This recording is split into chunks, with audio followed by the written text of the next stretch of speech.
Sergio, encantado de recibirte en el programa. Gracias, Jorge. Un gusto estar aquí Siempre es un nuevamente. honor estar con vos. Gracias, no, Hey, aquí. con unas noticias preocupantes como la anunciada hoy por parte del gobierno norteamericano Así es. de un aumento de los aranceles. Eh, Eso nos pone en una situación complicadísima, ¿va? Porque hey, tenemos un México que le están respetando el TLC, pongámosle así, y a nosotros nos están poniendo una tarifa que nos saca de mercado. Sí, Yo creo que hay que buscar acuerdos rápidamente con el Departamento de Comercio y con el presidente Trump y hacer mucho lobby, posiblemente político, ¿va? En Washington, porque esto es serio, ¿va? definitivamente, Jorge. Este Hay tema 40 países, perdón. nos toma por sorpresa la decisión de la Casa Blanca de emitir este aumento de aranceles del 10 al 15% a un grupo de 40 países, en donde, si estamos leyendo bien, el criterio es que estos 40 países tienen una relación comercial con Estados Unidos donde ellos donde tenemos un superávit en la relación comercial, es decir, Pero hace muchos Estados años Unidos. tenemos un superávit, Bueno, Costa Rica hace no tanto. Costa Rica es como relativamente 4 años. reciente que empezamos a tener un superávit Sí. con Estados Unidos. Y entonces la decisión es a estos países de ponerlos en el 15%, que es como el nivel arancelario como que está negociando el gobierno de Estados Unidos con otros, con la Unión Europea y otras localidades. Ahí lo complicado, ¿verdad? Ya el 10% era un tema complicado para Costa Rica, pero al final sí estábamos en el nivel mínimo, digamos, o el piso arancelario que había definido Estados Unidos.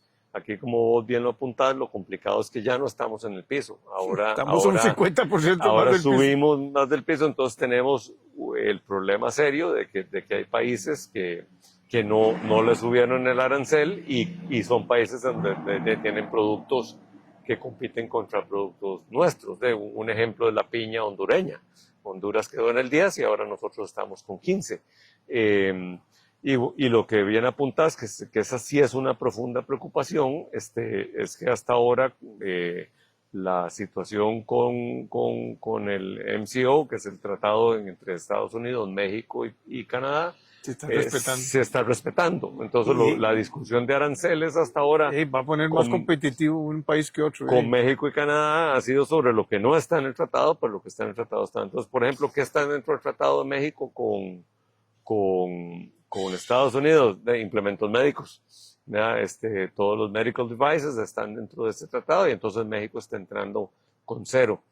Ya un 10%, que lo hemos hablado, sabes que yo también participo, pues aparte como presidente de la Cámara de Industria, soy miembro de la Junta Directiva de Procomer y hemos hablado pues del impacto importante que tiene para En las los empresas costos, del sí, régimen claro. ese 10%.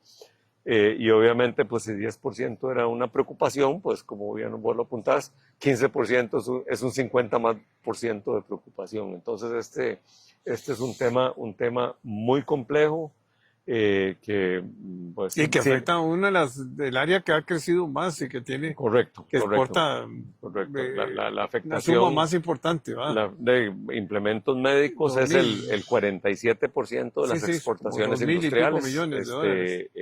y efectivamente en esto, digamos, hasta ahora el sector agrícola ha estado tranquilo, digamos, no se ha visto afectado un poco también por lo mismo, ¿verdad? Porque estamos en el 10, al igual que el resto de los países exportadores, de banano y piña, que son nuestros segundos, por productos, ¿verdad? Están implementos médicos, piña y banano. Eso es, digamos, a nivel de productos, Sensitivos, digamos, de los que más exportación. exportamos. Y entonces ahí el tema es si eventualmente dentro de va a haber ahora una diferencia, con banano y piña, bueno, todo lo que es productos agrícolas, repito, hasta ahora no ha habido una afectación, pero sí hay, digamos, una preocupación que va a pasar el próximo año cuando se renegocien, digamos, contratos. Eso es una realidad. Y en el caso de implementos médicos, pues Daisy, también este cambio, digamos, cuando esto se llega a estabilizar, que ese es el problema, tal vez el problema que hemos visto desde el 2 de abril, que empieza esto, ha sido cambiar un sube y día para baja, y otro. un día tenemos una situación y otro día tenemos otra. Estos aranceles del 15% para estos 40 países entrarían a regir el 7 de agosto. Y se supone que de aquí al 7 de agosto hay un proceso de negociación. Entonces también esto podría cambiar de aquí al 7 de agosto, ¿verdad? Entonces Bueno, por eso es que hay que impulsar una negociación política muy por supuesto, fuerte, ¿verdad? sí, estamos Hablar con hablando muy el cerca gobierno norteamericano. con COMEX y vamos a tratar de hacer, de que más podemos hacer una estrategia Una embajada. conjunta del sector La privado, embajada del ya sector también tiene público, que tener una presencia importante. todo lo que es la parte política, y yo creo que el país, vamos a ver, no puedo ser injusto y no decir que efectivamente COMEX venía haciendo un trabajo, digamos, de seguimiento importante en contra de esto. Y obviamente, pues también hay que entender, ¿verdad? De Estados Unidos se puso fechas, o el presidente Trump puso fechas de negociación de esto, y bueno, y entonces hay prioridades de negociación, ¿verdad? Pues una negociación. Primero los grandes y después los chiquiticos. Primero van a negociar con Europa, con Japón, con los países grandes, y obviamente, pues la negociación con Costa Rica. Pues desgraciadamente no es una prioridad necesariamente para el gobierno de Trump, pero sí hay que buscar, yo creo que hay que buscar a los amigos que nos puedan, ayudar a esto, dentro de un panorama muy difícil, porque esta decisión, hasta lo que entendemos nosotros, es una decisión que sale directamente de la Casa Blanca, que ni siquiera muchos de los departamentos comerciales o etcétera en Estados Unidos conocían. Entonces es muy difícil, muy complicado lo que está pasando. La verdad que es una incertidumbre, es inédito, y el nivel de incertidumbre es sumamente imagínate alto. que las inversiones que va a hacer una empresa que estaba pensando invertir aquí en las zonas francas, queremos saber qué pasa, ¿no? Y paralicemos esto, a ver qué se resuelve, porque, bueno, y esto puede cambiar. Esto puede cambiar radicalmente. En una semana pueden cambiar. O sea, nosotros hemos visto hasta ahora que, al menos, digamos, viéndolo de manera positiva pues sí, la buena imagen que tiene el país en las diferentes áreas, o sea, el valor agregado, el paquete que da el país, es que las inversiones que ya estaban en el pipeline, o sea, las inversiones que ya estaban en proceso, aprobadas, que ya estaban aprobadas, que están arrancando construcción, pues, ninguna se ha detenido. Digamos, eso es lo que vemos como positivo en este momento. El problema va a ser, y sobre todo en la parte de industrial, implementos médicos, son procesos más o menos de 3 a 4 años, desde el día, digamos, que la empresa empieza a decir, bueno, voy a hacer una inversión y voy a ver a Costa Rica como un potencial lugar donde hacer esta inversión, desde ese principio, lo que le llaman el lead del proyecto, hasta que se implementa, son de 3 a 4 años, ¿verdad? Entonces, aquí el problema es de qué va a pasar en el 2028 o en el 2029, porque efectivamente en este momento sí el ambiente para tomar decisiones de inversión está casi que paralizado, podría decir. Pero es un fenómeno mundial. Es un fenómeno mundial, si esto no es un fenómeno de Costa Rica. No es de Costa Rica. Es correcto. Y hay y claramente no hay que ser muy inteligente para saber que si hay un mercado con acceso y que tiene una ventaja arancelaria, ¿verdad? Eso es algo que le agrega a los problemas de tipo de cambio que tenemos, los problemas de los costos de electricidad y un montón de otras cosas que son nuestras, ¿no? Qué bueno que apuntas eso, Jorge, porque a mí me parece que aquí podríamos hablar toda la conversación del tema de lo que está pasando afuera. Y la realidad que lo que está pasando afuera no tenemos ningún control. Efectivamente, difícilmente No, pero sí vamos podemos acelerar un lobby. Pero bueno, sí, pero más allá de esto, la realidad es que poco podemos hacer para ir a influir a que el presidente Trump tome una decisión u otra, ¿verdad? Seamos realistas. Pero más allá de ese esfuerzo que tenemos que hacer, lógicamente, lo que sí deberíamos decir es, señores, vean, el panorama mundial se está complicando más. Mucho. Entonces, hagamos algo por mejorar los problemas internos que tenemos, la productividad, y lo que sí podemos nosotros controlar, ¿para qué? Para estar en la mejor posición posible. Vamos a ver, si vamos a terminar con una diferencia arancelaria razonable y tenemos un país que es más competitivo, pues quizás sí podamos sostener nuestras inversiones. Infraestructura, educación, electricidad, uno de los términos más importantes. Correcto, Todas estas empresas requieren mucha energía. Entonces, hay proyectos que son muy complejos, ¿verdad? Y efectivamente, cuando hablamos del tema de infraestructura, y ahí retomo el tema de la recién encuesta que hace la Cámara anualmente de factores que afectan la competitividad de empresas, y son clarísimos. Bueno, el tema de tipo cambio, y yo creo que hay que tener una conversación seria porque que va a subir el desempleo. Tenemos que encontrar soluciones. Yo no las tengo, Jorge, ni creo que nadie las tenga. Esto es algo que tenemos que construir, pero no suena razonable que no podamos hacer nada, porque si eso fuera cierto, si simplemente porque los países cuando generan, digamos, excesos o un superávit en sus exportaciones, de la moneda se les cae, entonces de todos los países asiáticos las monedas estarían por los suelos, y ese no es el caso.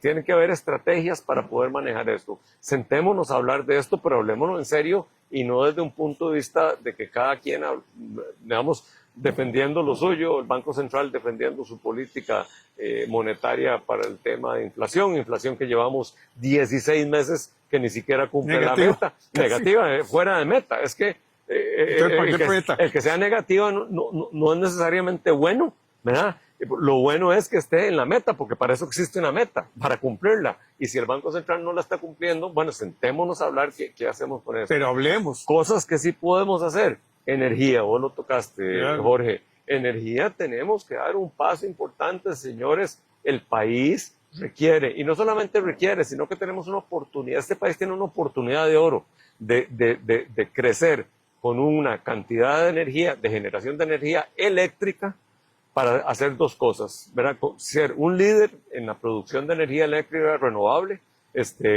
con más abundancia. Si somos líderes, somos de los países con la matriz eléctrica más limpias, pero ya nuestra capacidad está topada. Y necesitamos inversión, y esa inversión el ICE no la puede hacer. Necesitamos que venga aquí el sector privado, el sector externo, inversión extranjera directa, e invirtamos en energía para ser un líder en energía abundante, limpia y competitiva.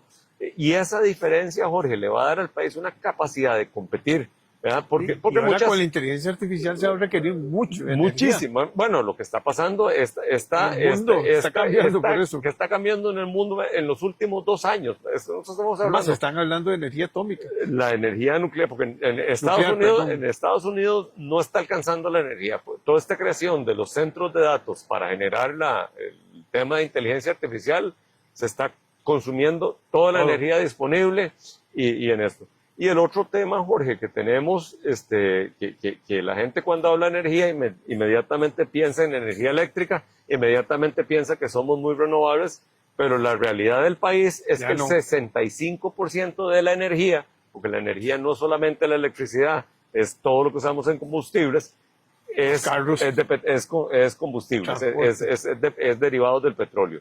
Carros, transporten lo que se usa industrialmente. Y te voy a decir uno de los temas que se pueden solucionar. Cuando vos y yo éramos más jóvenes, Jorge, ¿en cuál casa se cocinaba con gas? Todo este país cocinaba con electricidad. Y hoy en día la mayoría de la gente cocina con gas. ¿Y cuál es la razón que cocinan con gas? Porque es más barato.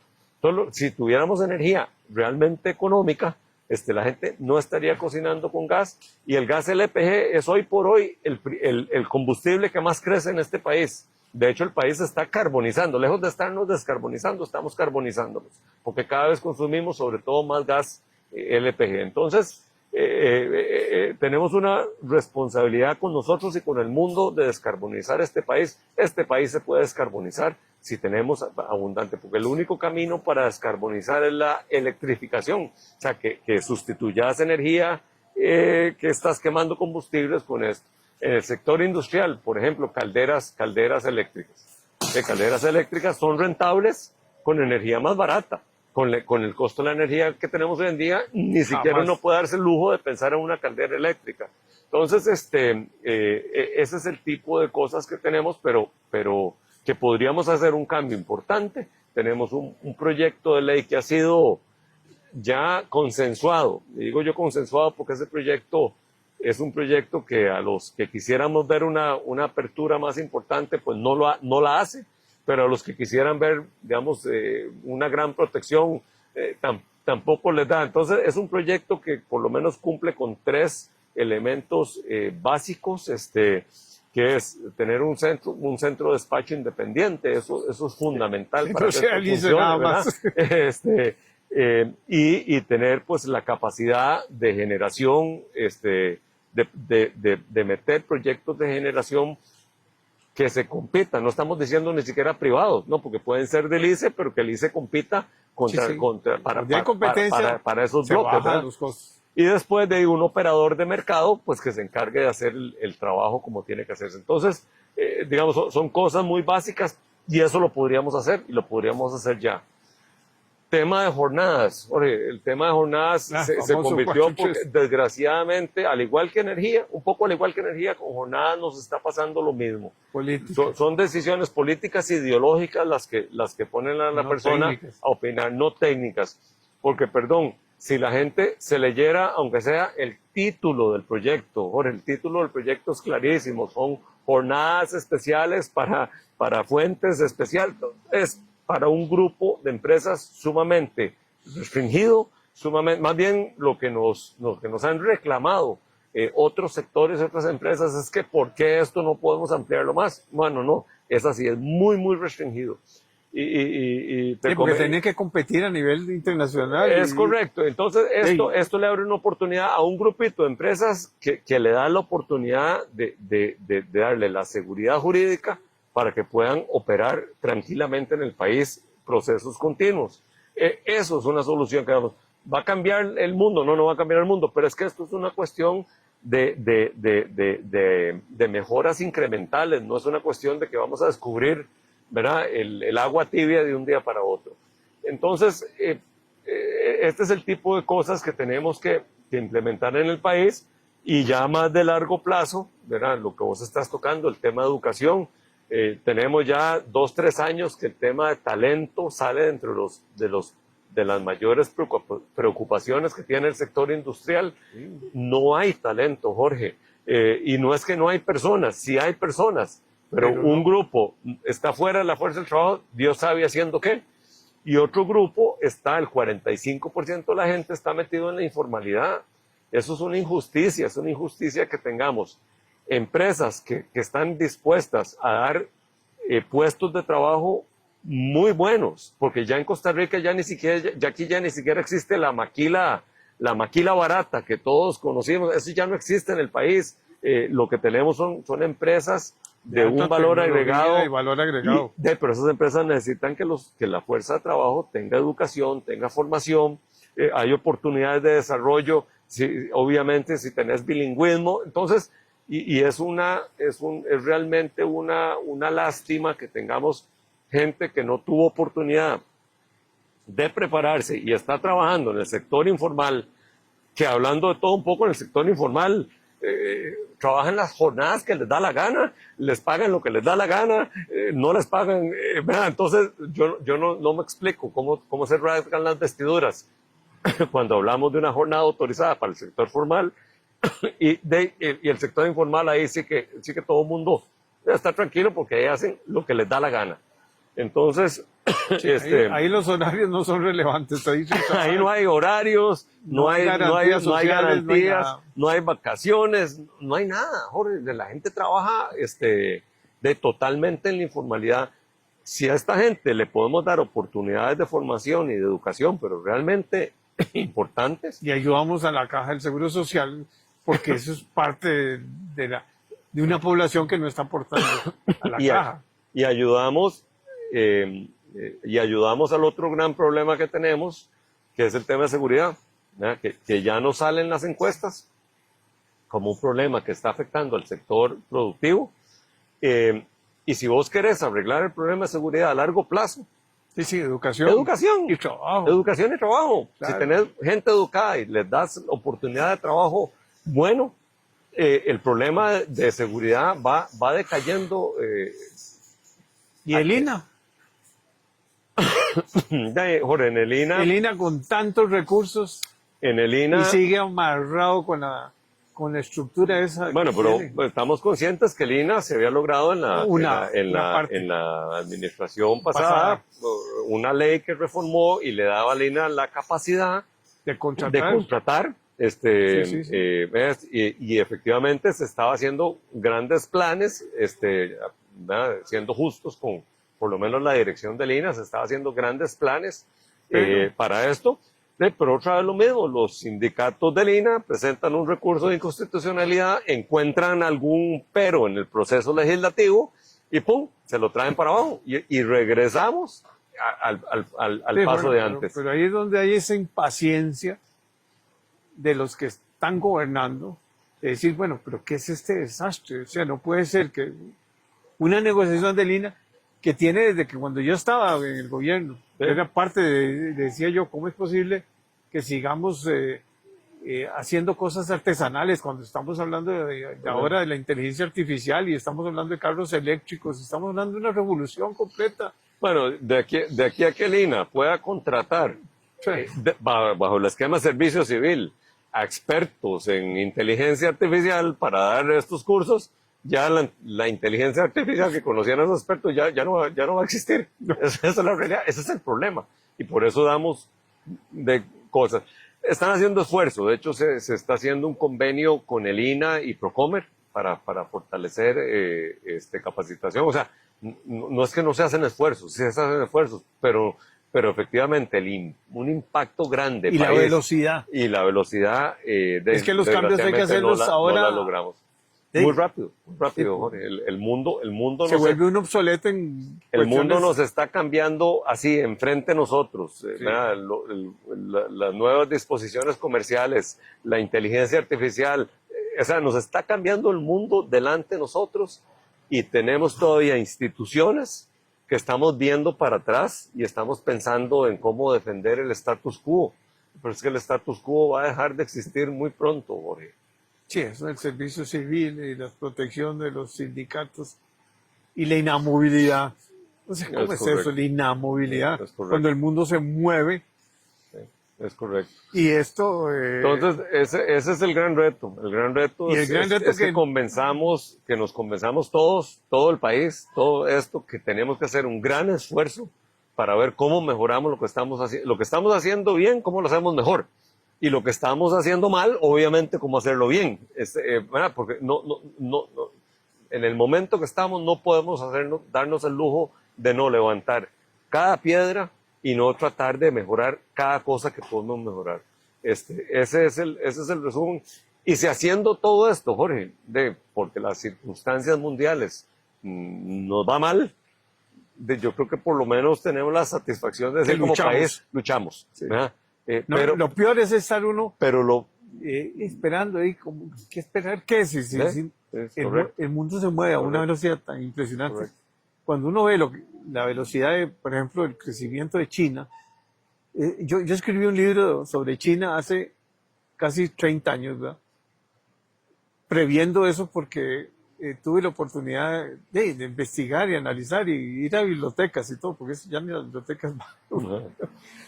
Pero uno ve esa disciplina, ese trabajo, esa perseverancia, esa lucha por competitividad continua. O sea, la gente como dicen, atrás de mí andan un montón de chinitos, ¿verdad? Entonces tenés que cada vez mejorar educación, educación, educación y educación, centros de investigación, centros de innovación. Sí, sí. Costa Rica tiene ventajas, pero las ventajas las estamos perdiendo, porque la mano de obra era una ventaja, estamos perdiendo. La electricidad y todo eso era una ventaja, pero como está, no. Correcto. La conectividad era una ventaja y ahora apenas estamos llegando al 5G cuando ya hay otros países que están más adelantados. Sí, sí, repito, no podemos ser mediocres. Nuevamente, depende con quién nos comparemos, ¿verdad? Ayer en el Congreso de Energía decían que es que si comparamos las tarifas eléctricas promedio, no industriales, promedio de Costa Rica, estamos mejor que Centroamérica. Lo cual no es correcto, porque las tarifas industriales, las que se usan para la producción, sí son mucho más baratas en la mayoría de los países centroamericanos, pero inclusive, pero es que ¿contra quién quieres compararte? Si nuestro problema de competencia no es Centroamérica, es el mundo. Asia sigue creciendo. Ahí es donde está nuestro reto, cómo llegar a los mercados de exportación, cómo llegar a Estados Unidos, cómo llegar a Europa, cómo llegar a Asia. Ese es nuestro reto. Yo no estoy despreciando el mercado centroamericano, que sigue siendo importantísimo para nosotros. Claro. No estoy diciendo eso. Lo que estoy diciendo es que no podemos comparar la ventaja que pueda tener Costa Rica contra nuestros vecinos centroamericanos. Lo que tenemos es que comparar cómo va a competir Costa Rica contra el mundo, más allá de lo que esto, y obviamente lo mismo deberían estar pensando los guatemaltecos, los salvadoreños, los hondureños y los panameños, todos deberían estar pensando lo mismo. Y que estamos cerca del gran mercado. O sea, pero quedarnos sentados pensando que porque me comparo, luzco bien a la par de mi vecino, es un pensamiento extremadamente mediocre, y con mediocridad no vamos para ningún lado. Bueno, Sergio, encantado siempre. Gracias, Jorge. Y la preocupación nuestra es una preocupación que debe ser de todo Costa Rica. Lo importante es Costa Rica. Lo importante es buscar ese equilibrio en el desarrollo y una visión de futuro. Es que cuando uno ve que muchas instituciones y empresas importantes no tienen a veces visión, empresas del Estado, ¿va? Y las mismas de empresas privadas deben estar ahora, bueno, ¿qué hago? ¿Cómo actúo? Pero por lo menos tienen los focos pensando en los diferentes escenarios y los riesgos. Pero a mí sí me tiene muy preocupado la educación, me tiene preocupada la banca también. Hay tantas cosas que debiéramos de verdad buscar un consenso a nivel nacional, un acuerdo en los puntos básicos nada más, sino son 4 o 5 puntos básicos. ¿Sí? No, definitivamente cuando uno se mete un poco en esto, uno de que está metido aquí en el sector, en una organización líder en este país como es la Cámara de Industrias, en donde uno tiene un equipo de gente que estudia los temas y ve, entonces donde ya uno empieza a profundizar un poco en los temas, efectivamente tiene ese sentido de preocupación, pero vos bien lo dijiste, Jorge, aquí yo creo que tenemos que buscar una unión nacional en donde trabajemos, nos redoblemos las mangas, tanto el sector empresarial, el sector privado, el sector civil, las fuerzas políticas, todo. Y enfoquemos esfuerzos y dejemos de pelear entre nosotros mismos y porque el enemigo está allá afuera, Jorge. Sí. Bueno, Sergio, muchas gracias. A vos las gracias.